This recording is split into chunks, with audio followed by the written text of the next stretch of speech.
Mas aí, para a gente pensar o diagnóstico de autismo, gente, é muito importante que outros profissionais vejam. Então, o neurologista, o terapeuta ocupacional, o fonoaudiólogo, o psicólogo. Lá no CERA, onde nós trabalhamos para fechar diagnóstico, nós trabalhamos em 4 profissionais para fechar o diagnóstico: o psicólogo, o neurologista, o terapeuta ocupacional e o fonoaudiólogo. Porque aí a gente consegue ter um olhar de 4 profissionais, e é isso que a literatura pede, assim, que seja um olhar desses profissionais também, da fono, da TO, que é um profissional que a gente quase não tem acesso, né, mas que também é bastante interessante e importante, assim. Na verdade, uma das outras coisas que está muito prejudicada no autismo, principalmente depois dos 3 anos, a gente vai poder perceber, é a questão da forma como a criança se comunica simbolicamente. Então, alguma atividade de imaginação, né, é muito difícil para ela, tá? Então, a forma como ela se expressa no aspecto da atividade imaginativa é bastante difícil quando a gente pensa na neuropsicologia do autismo, né? E aí essas alterações precoces na socialização, você tem crianças com dificuldades de interação desde pequenininha com a mãe, no contato visual, no momento de mamar, você percebe que a mãe relata: ele nunca fez contato comigo, ele não me olhava, parece que não conseguia ter uma conexão, sabe? Então, isso é uma das coisas que aparecem muito. No aspecto do autismo, a socialização é o elemento central, assim. Então, é um sujeito que tem dificuldade de se adaptar socialmente, de desenvolver a linguagem verbal, né? Porque a linguagem, a gente sabe que tem muita relação com essa questão da adaptação social, a gente aprende a se comunicar para que a gente possa se adaptar socialmente, socializar com as pessoas. Então, você vê esse atraso comum, né? E aí vou falar aqui sobre alguns aspectos, né? Por exemplo, a cognição social, a compreensão desse sujeito sobre a percepção do que está acontecendo no entorno dele, né? O reconhecimento das emoções do outro, porque para ele é difícil saber se o outro está triste, se o outro está alegre, é um sujeito que tem dificuldade de se dar conta disso, ele vai ter dificuldade de compartilhar a atenção, de compreender o que o outro está sentindo, de reconhecer expressões faciais. Tudo isso tem relação com cognição social, né? Tem um teste do VISC que chama compreensão, é um dos subtestes, e ele justamente vai avaliar situações em que o indivíduo vai precisar fazer leitura dos sinais fornecidos pelo ambiente social. Então, é um teste bastante usado aí, pensado, justamente quando a gente aplica o VISC em crianças que a gente tem suspeita de autismo, normalmente esse teste ele vai estar um pouco alterado, vai estar abaixo do esperado para a faixa etária, por exemplo, né? Então, é um sujeito que tem um pouco de dificuldade de fazer um juízo social. Esse teste de compreensão, ele vai ter questões assim: o que você faria, né? Por que é importante fazer tal coisa? Então, você vai perceber que ele tem uma dificuldade nesse juízo social, né? Outro aspecto muito intrigante, assim, que a gente também avalia no autismo, é a questão da teoria da mente. Ah, então, vocês vão ouvir falar muito sobre isso. Quando vocês vão pensar em autismo, a questão da teoria da mente, que é essa capacidade de criar empatia, de compreender os estados mentais dos outros, que tem relação aí com a cognição social também, né? Então, são pessoas que vão ter dificuldade para detectar sinais de crenças, desejos, intenções, tá? E aí a gente tem um testezinho que chama o teste da Sally-IN. E aí é um teste que vai ajudar a gente a avaliar essas falsas crenças, contando uma situação para esse sujeito. Então, você vai perceber que ele tem dificuldade em compreender o que a personagem pensa. Quer ver? Eu vou passar aqui para vocês, porque eu trouxe o vídeo e a gente consegue olhar a aplicação.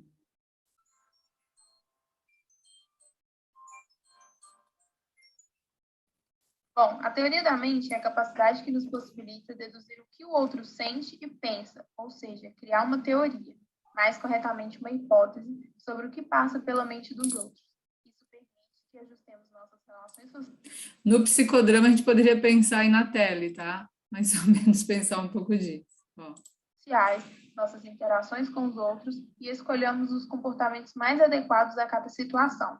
Tentamos adivinhar qual é a do nosso interlocutor e agir de acordo com essa hipótese. Às vezes dá certo e às vezes não. Veremos o teste da Sally e N. Aqui é a Anitta, de 4 anos e 6 meses. Tem duas bonecas. Uma se chama Sally e a outra N. Me mostra quem é a Sally. A Sally tem uma bolinha e ela vai guardar essa bolinha dentro da cestinha dela. A mãe da Sally chamou ela e ela vai lá na mãe dela. Enquanto isso, a N tirou a bolinha da cestinha da Sally e colocou na cestinha dela. A Sally voltou. Aonde a Sally vai procurar a bolinha dela? Então, claro, a Sally vai procurar a bolinha dela na caixinha onde ela deixou. E a menina ali, que não tem dificuldade, conseguiu identificar o que estava acontecendo. Agora vamos ver a Giovana, que pelo que eu entendi tem algum grau de autismo.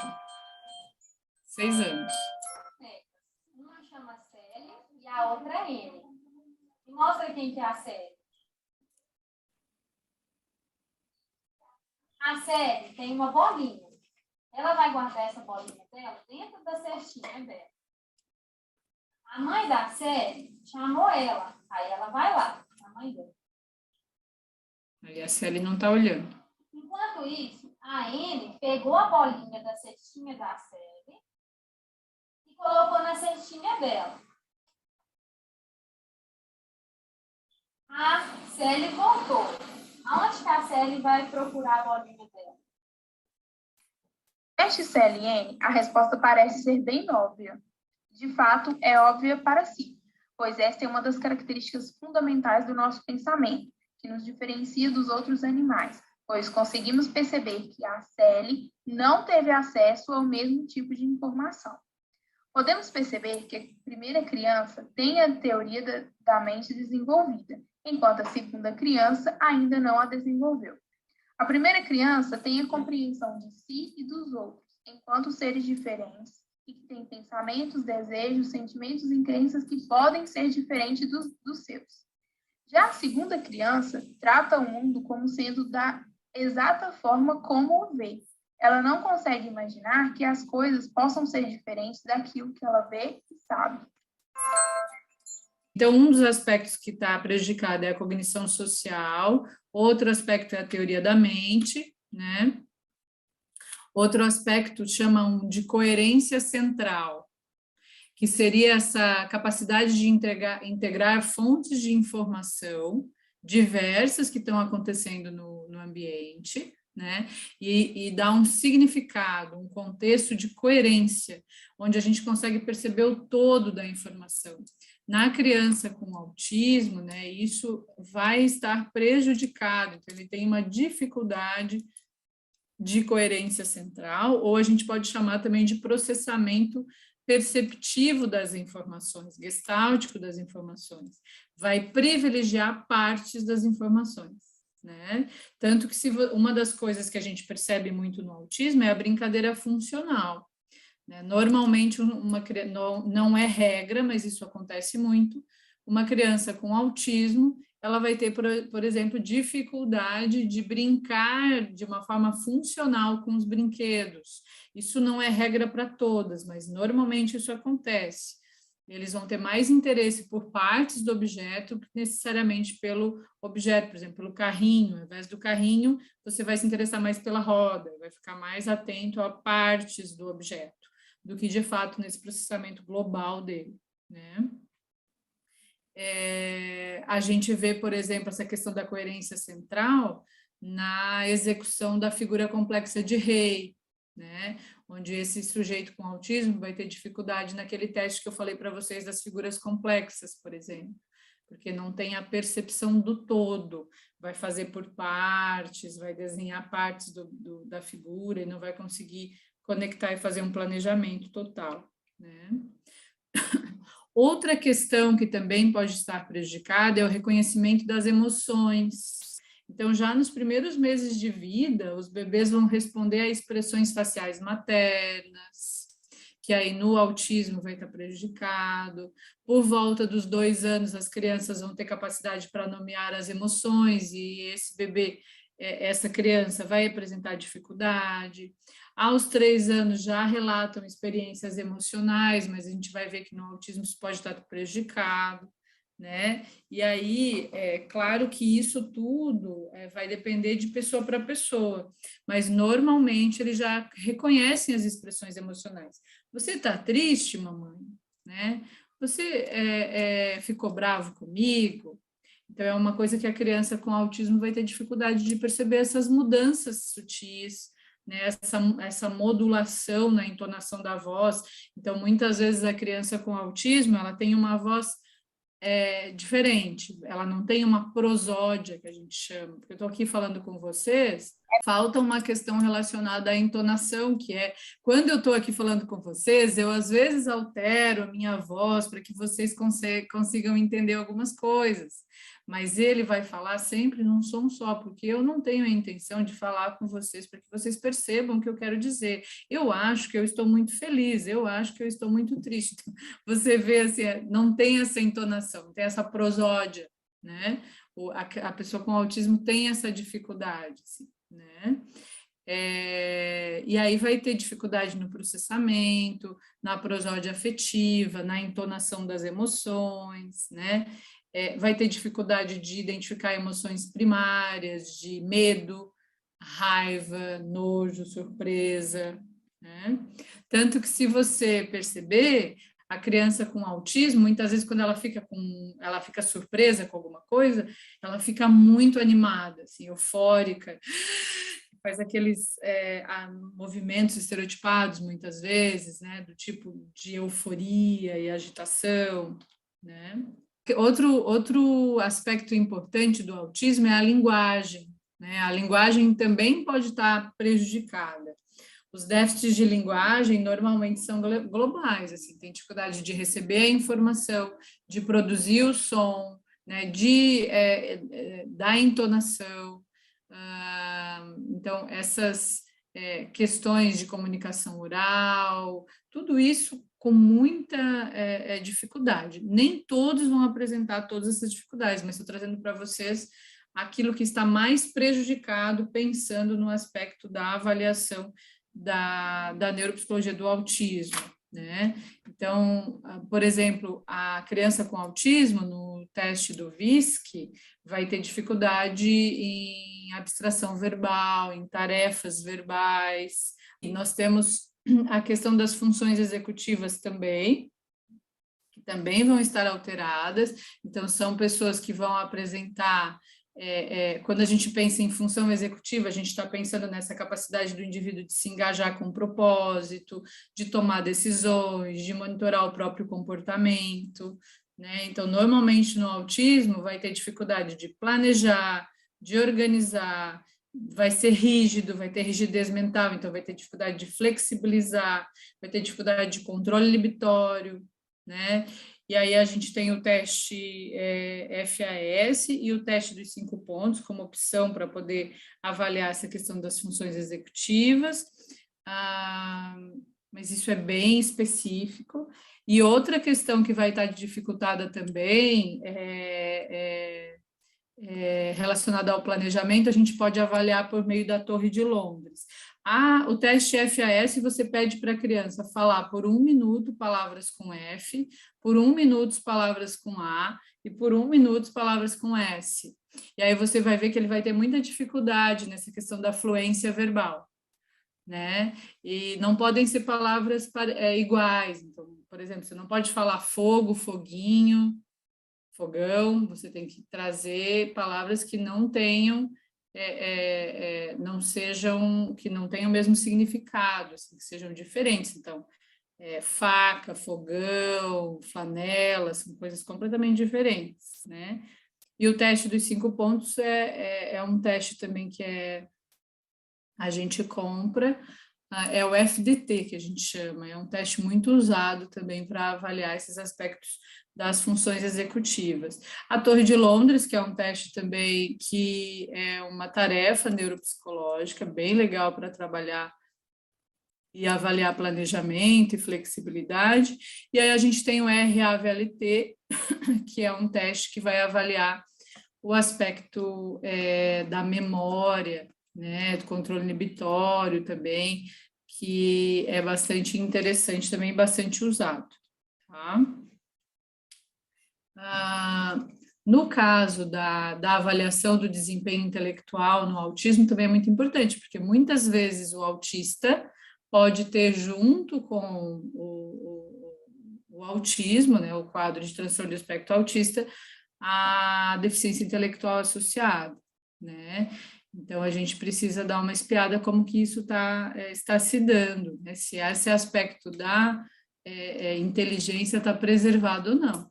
Pode acontecer, isso é bem possível, principalmente nos quadros de TEA leve, em que a criança tenha uma funcionalidade cognitiva dentro do esperado. Por exemplo, nos testes de inteligência, ele tem um QI dentro do esperado para a faixa etária, né? Mas aí as dificuldades são mais pontuais, não são globais. Também tem isso. Você viu aqui que o videozinho que nós assistimos ainda há pouco do Sheldon, ele era uma espécie de gênio, né? Ele era estudante de física, não sei das quantas, então tem muito esse estereótipo. Mas não, a deficiência intelectual também pode estar associada, e aí, claro, um prognóstico mais difícil, né? Quando você tem essa questão da deficiência intelectual associada, claro que o prognóstico é mais difícil, normalmente um quadro de TEA moderado ou grave associado, né? Os testes que também são usados quando a criança é não verbal, a gente pode usar o Columbia, pode usar matrizes progressivas de Raven, né? Mas na possibilidade de usar o VISC, usem o VISC, porque com certeza seria a melhor hipótese para a gente. O problema é que esse aspecto verbal muitas vezes não está desenvolvido, então os subtestes verbais a gente não consegue aplicar. A deficiência intelectual, gente, ela é um déficit mental genérico. Então, quando você pensa no déficit intelectual, você tem um sujeito que vai ter dificuldade generalizada no raciocínio, na solução de problemas. Esse paciente da Dani, possivelmente, o Williams, tem deficiência intelectual, né? Então, vai ter dificuldade de se planejar, de pensar, pensamento abstrato, de fazer juízo, de aprendizagem acadêmica, de aprendizagem pela experiência, não vai conseguir, além disso, não vai conseguir atingir padrões de independência pessoal, que é o que a Dani está falando para nós. Eu preciso falar com a mãe dele para poder colocar ele na sala virtual, né? Então, vai ter um padrão de dependência pessoal, né? Vai ter uma dificuldade de responsabilidade social e normalmente vai ter relação com aspectos da vida, tipo comunicação, participação social, funcionamento acadêmico, né? E aí, quais são os critérios para avaliar fazer um diagnóstico de deficiência intelectual? O primeiro critério é déficit em função intelectual, confirmado pelo teste de inteligência. Então, essa é a primeira coisa. Por isso que os neurologistas encaminham para o psicólogo, porque ele precisa que a gente faça o teste de inteligência, para poder ver que o QI está abaixo de 69. Se o QI estiver em 69 ou abaixo de 69, já é um dado indicativo, né? Qual é o critério B? Que ele não consiga se adaptar aos padrões de desenvolvimento sociocultural com independência pessoal e responsabilidade.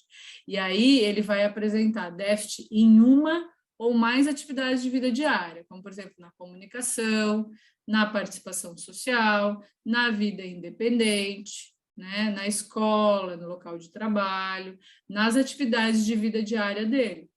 Então, a gente vai perceber aí que vai ter dificuldade com autocuidado, não vai conseguir, por exemplo, autogerir a sua higiene pessoal, tudo isso vai estar dificultado, vai estar dificultado, né? Aí nós temos as 3 funções adaptativas, que seria a área acadêmica, a área social e a área prática, né? Então, é um sujeito que vai ter dificuldade uma criança, por exemplo, vai ter dificuldade em aprender em ver horas, vai ter dificuldade em amarrar o cadarço, vai ter dificuldade em abotoar a sua roupa, em se vestir, né? Claro que depois, conforme vai crescendo, ele vai aprendendo mais essa autogestão, né?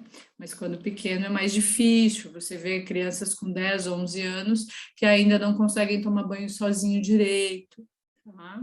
E o critério C para deficiência intelectual é que esses déficits, eles iniciem no período de desenvolvimento, até os 18 anos. Então, qualquer tipo de situação neurológica que apareça depois dos 18 anos não vai ser mais deficiência intelectual. A deficiência intelectual, ela tem que ser no período de desenvolvimento, isto é, entre a infância e a adolescência. Tá? Depois a gente tem a questão do TDAH, né? A neuropsicologia do TDAH e os outros transtornos externalizantes. Aí a gente pode pensar no TDAH, que seria aí os sintomas mais marcantes relacionados à desatenção, hiperatividade, impulsividade, né?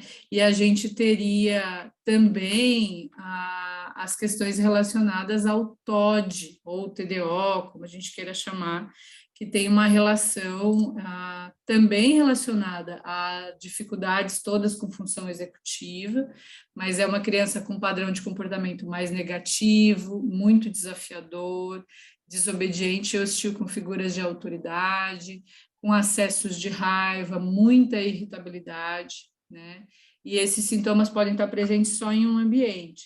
E, além disso, a gente tem também o quadro de transtorno de conduta, que é um padrão repetitivo e persistente de comportamento, em que a gente acaba atingindo direitos básicos dos outros, então acaba rompendo normas, regras. Normalmente o transtorno de conduta é precedido pelo TOD, tá? Ou TDO, né? Então é uma criança mais irritadiça, uma criança que apresenta um comportamento vingativo, né? Tem todo esse processo. Assim, eu atendi uma criança com um quadro de TOD, em que ela brigava na escola, batia em todo mundo, não tinha culpa por aquilo, brigava muito com a mãe, às vezes iam fazer alguma coisa, ela queria que as coisas fossem do jeito dela, tinha muita dificuldade de se controlar. Se alguém fizesse alguma coisa, ele ficava ruminando aquilo por tempos, ele não conseguia se desfazer daquele sentimento, sabe? Então, tem uma questão bem potencial. E as crianças e adolescentes com TOD, elas vão ter um risco aumentado para um comportamento antissocial, para transtornos do controle do impulso, para abuso de substâncias, para ansiedade e depressão na vida adulta, né? Então, é bastante importante de estar bem atento, assim. Com relação ao TDAH, a gente classifica o TDAH em subclassificações. Então, pode ser um TDAH predominantemente desatento, ou seja, não tem hiperatividade.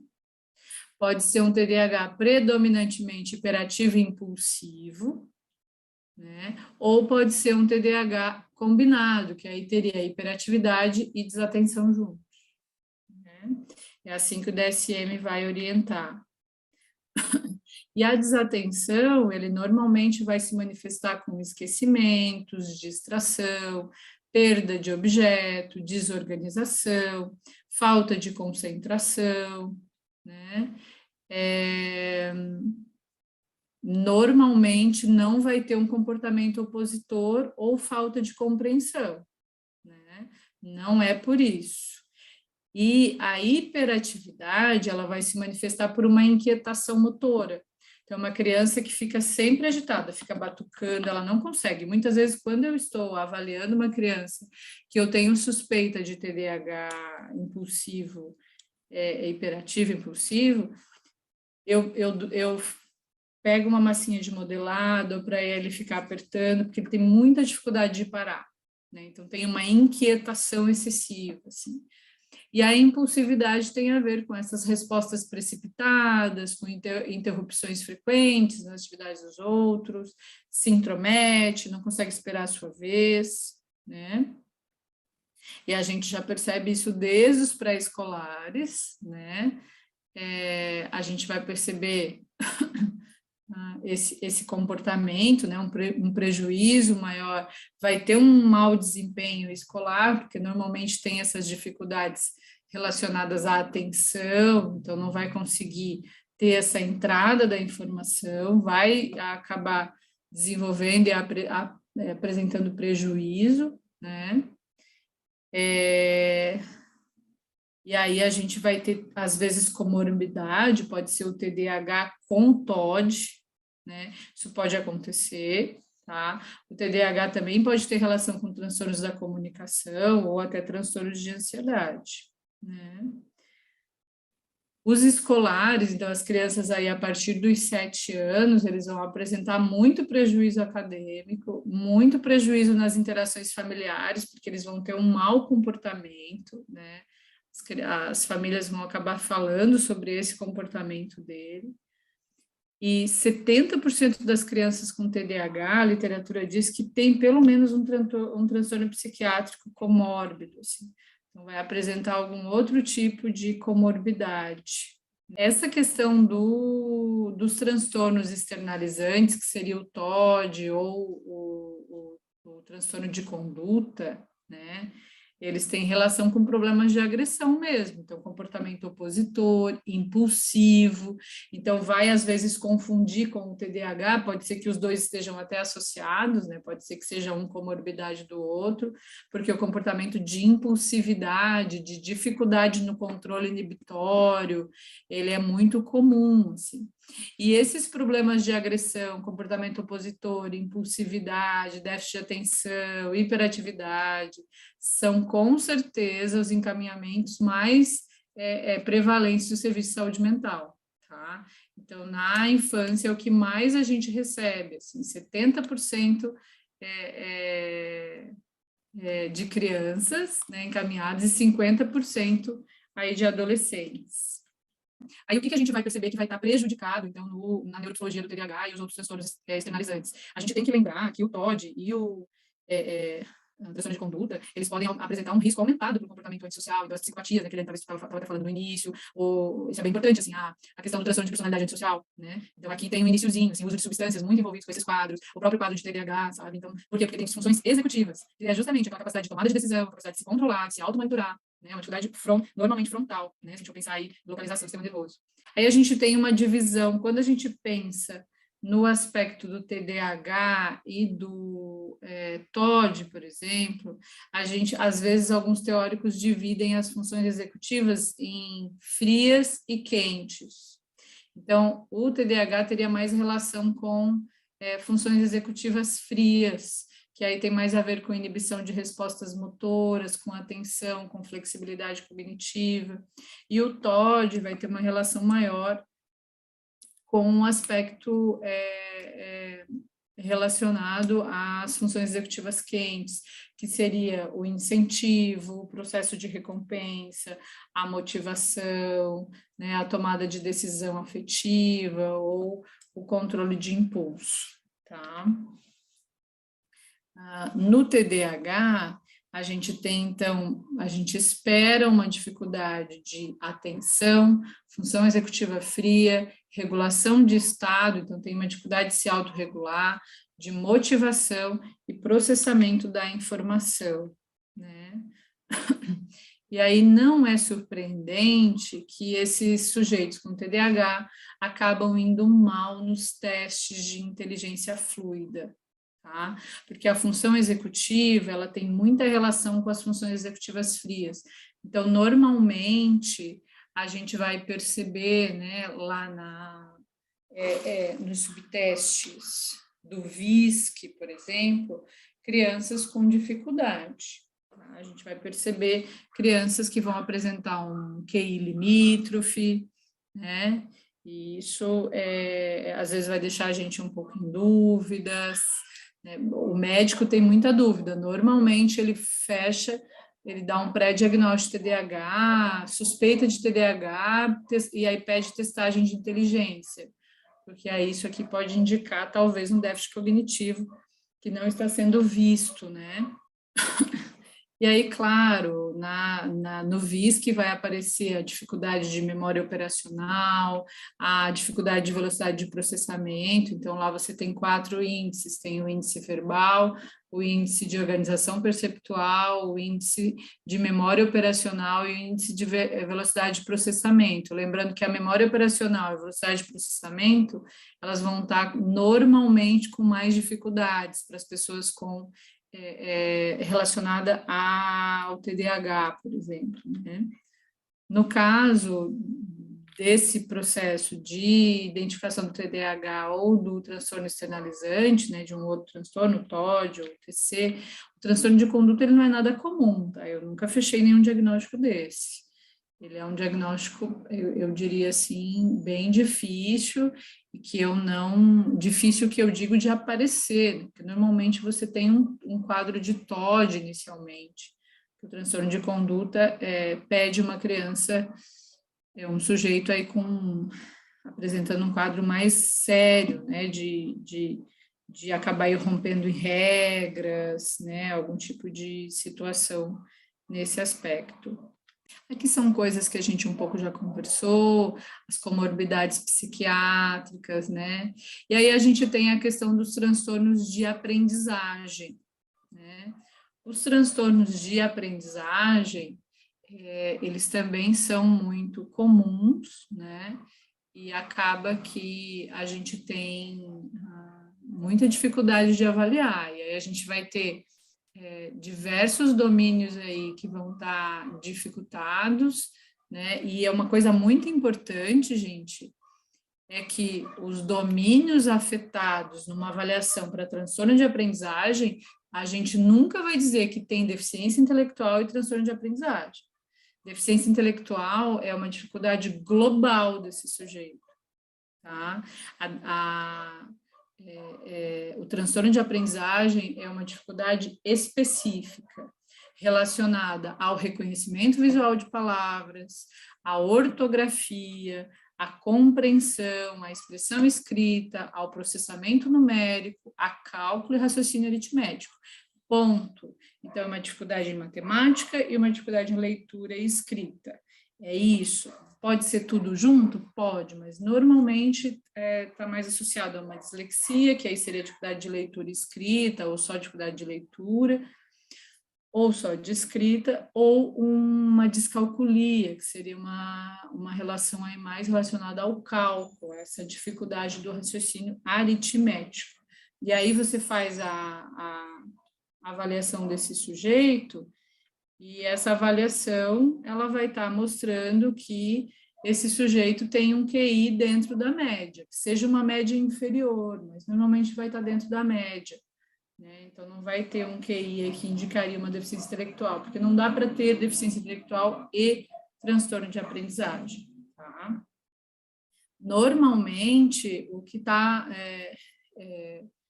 afetado nesse processo é a habilidade específica em questão. Então, a gente vai ver por meio dos testes psicométricos padronizados a dificuldade em escrita, leitura ou matemática, tá? É no domínio acadêmico. E eles até falam, né, que, por exemplo, o DSM-4, TR, ele falava que tinha uma discrepância entre a inteligência, que apresentava dentro da média, e um teste de leitura aritmética, porque estava diferente, parece que se esperava mais daquele sujeito, mas ele não consegue. E isso exclui os casos de deficiência intelectual, que é isso que eu já falei para vocês, né? Isso que nós estamos falando é transtorno de aprendizagem, não tem nada a ver com dificuldade de aprendizagem, porque um problema emocional, uma situação que a família está vivendo, um processo de luto, tudo isso, um quadro até mesmo psiquiátrico, às vezes está vivendo uma situação de depressão, tudo isso pode dar um indicativo de dificuldade de aprendizagem, né? Mas o transtorno de aprendizagem é uma dificuldade específica no nível neurológico, tá? E aí a dislexia, ela está mais associada ao processamento fonológico, então de captar essa informação do som das palavras, né? Esse déficit no processamento mesmo do som. E aí a gente tem o déficit no processamento das questões numéricas, quando a gente está pensando no aspecto da descalculia, né? Que são coisas que não necessariamente estão juntas, né? Não necessariamente você tem os dois quadros. Eu percebo que é menos prevalente o quadro de dislexia, mas sim, eles podem estar juntos também, né?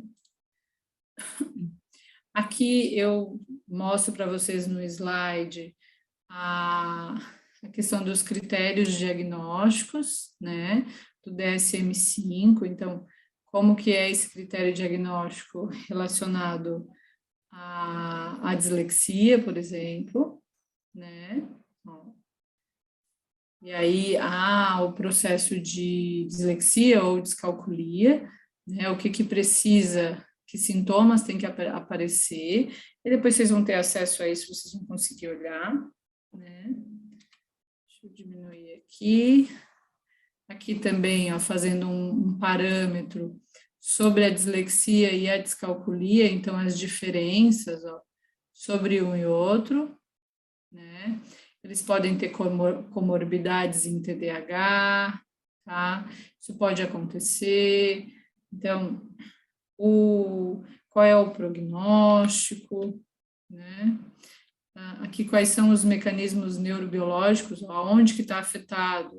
Então, se você pensar na dislexia e na descalculia, o que está afetado nesses aspectos, né?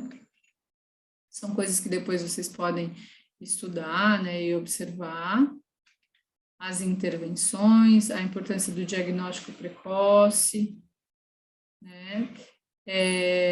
Aqui também eu trago para vocês alguns testes que seriam usados hoje em dia na literatura brasileira para poder avaliar, né, o desempenho escolar, a memória operacional, a leitura e a aritmética, que seria o que é esperado quando a gente pensa num processo de avaliação para transtornos de aprendizagem.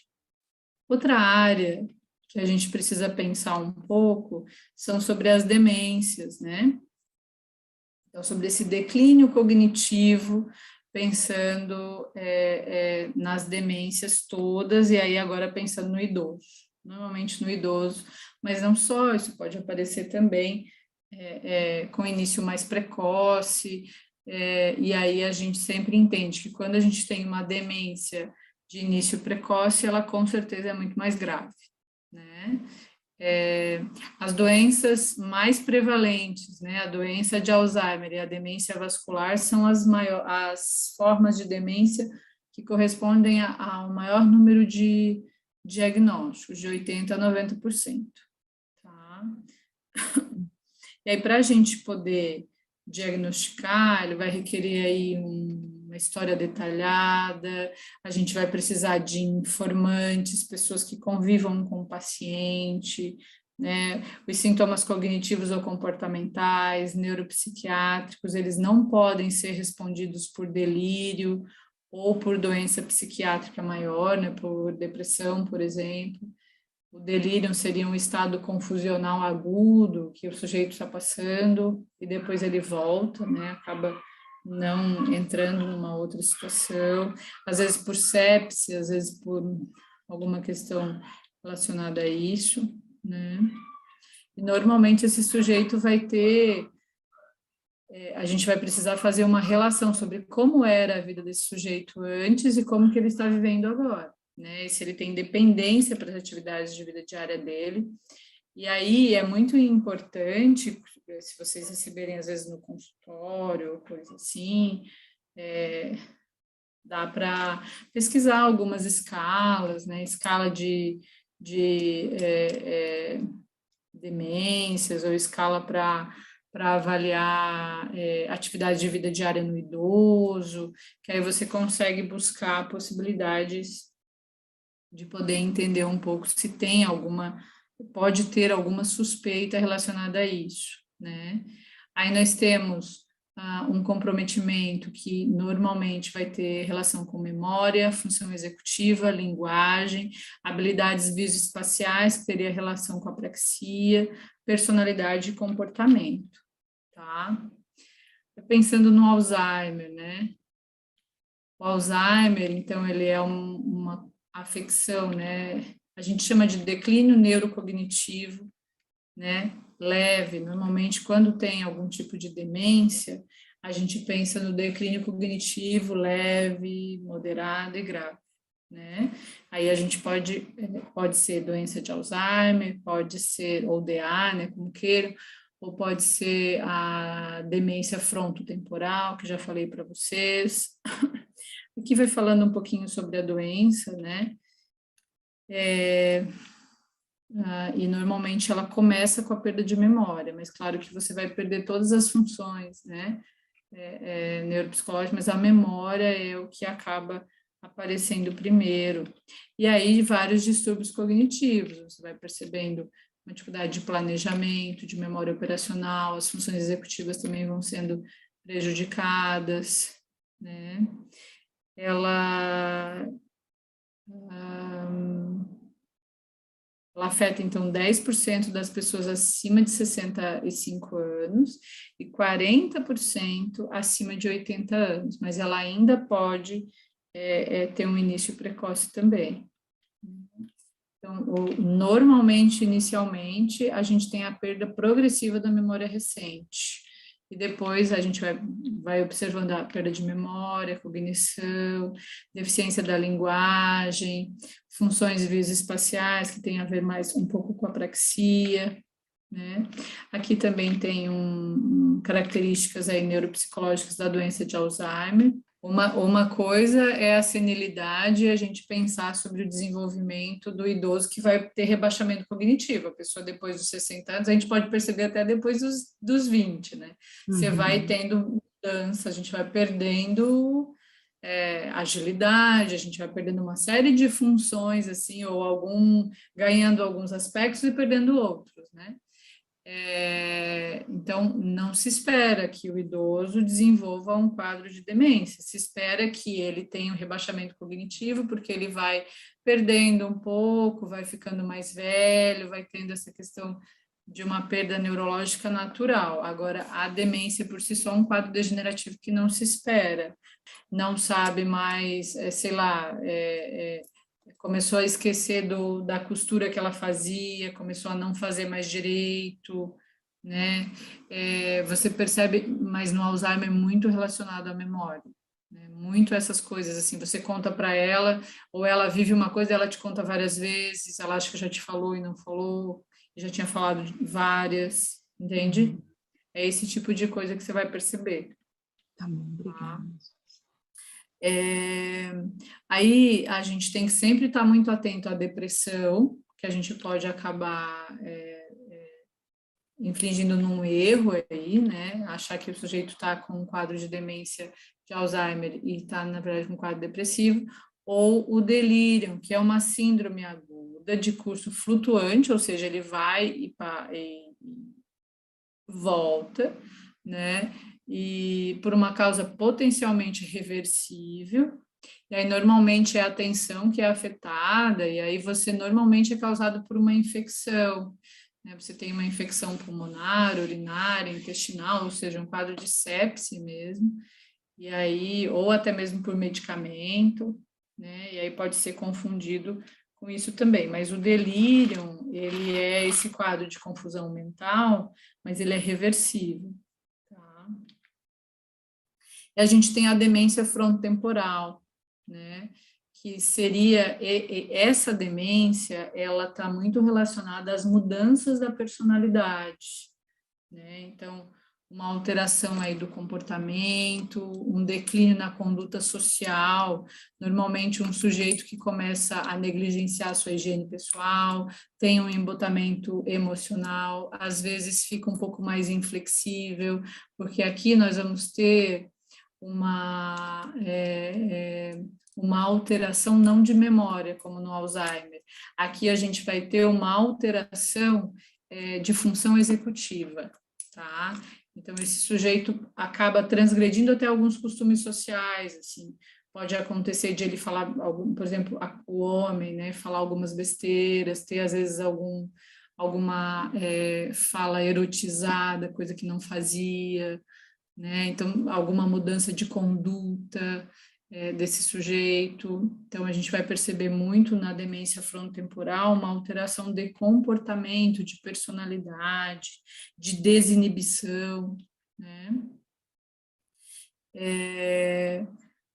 Normalmente é muito difícil de avaliar essa demência, porque é um sujeito que acaba não colaborando muito, porque o comportamento dele está difícil, então ele vai ser mais agressivo, vai ter mais agitação, né, pode prejudicar mesmo esse processo da testagem. Aqui eu também trouxe algumas características, né, e a gente tem o Parkinson, né, o Parkinson, ele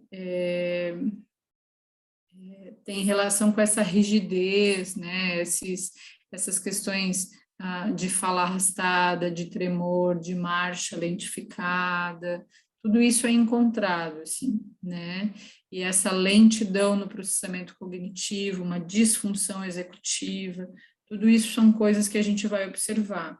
E a demência por corpus de Levy, ela também é muito parecida, ela acaba se parecendo muito com a doença de Parkinson, né? E às vezes a gente acaba tendo dificuldade de entender um e outro, mas a principal diferença entre as duas é a manifestação. A demência por doença de Parkinson, os sinais do parkinsonismo, esse tremor e tal, ele aparece 1 ano antes da demência, né?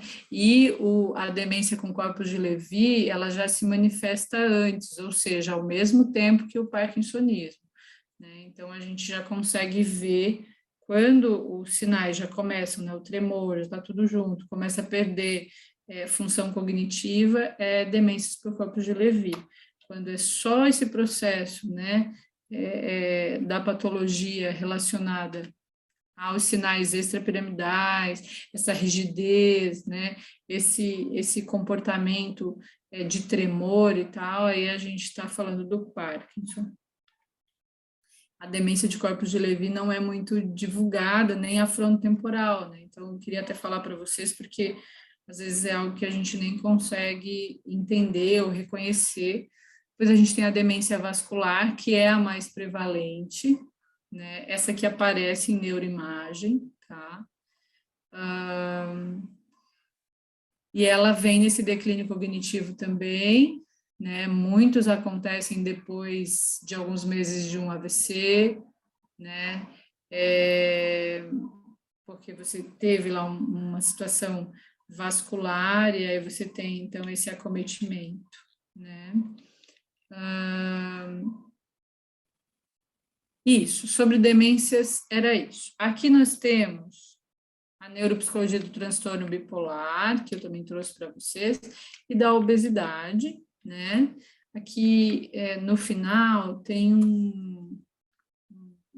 uma pesquisa que fala um pouquinho sobre o que mais se observa em cada, por exemplo, depressão maior, transtorno bipolar, quais são as funções neuropsicológicas que estão mais prejudicadas. Quanto maisinho você tem, mais prejudicada está essas funções. Então, você veja, né, aqui uma série de situações onde você consegue ver, assim, né, memória do trabalho, função executiva, memória episódica, quais dessas estão mais prejudicadas nos sujeitos, tá? Aqui tem a referência. Eu usei esses 2 livros aqui, principalmente, ó, para poder... Aqui tem meu e-mail, né, se alguém quiser se comunicar comigo, susamara@unesc.net.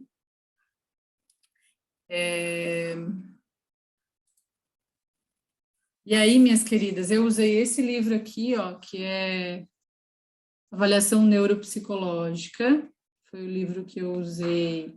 Aí, se vocês me fixarem na tela, talvez mais fácil, não sei muito fazer isso, né? Não sei se vocês estão conseguindo ver, mas esse livro é do Malloy Diniz, que é um grande pesquisador em neuropsicologia, tá? Malloy Diniz é um grande pesquisador, e aí eu usei também esse aqui, que é o próprio nome do nosso curso, ó, Neuropsicologia, Teoria e Prática, né? E ele é muito bom, assim, um livro bacana, e esse é do Fuentes também, o Diniz também está junto, Daniel Fuentes é o nome do autor principal. São 2 livros que me ajudaram a construir essa proposta com vocês, tá bem? Acho que é isso.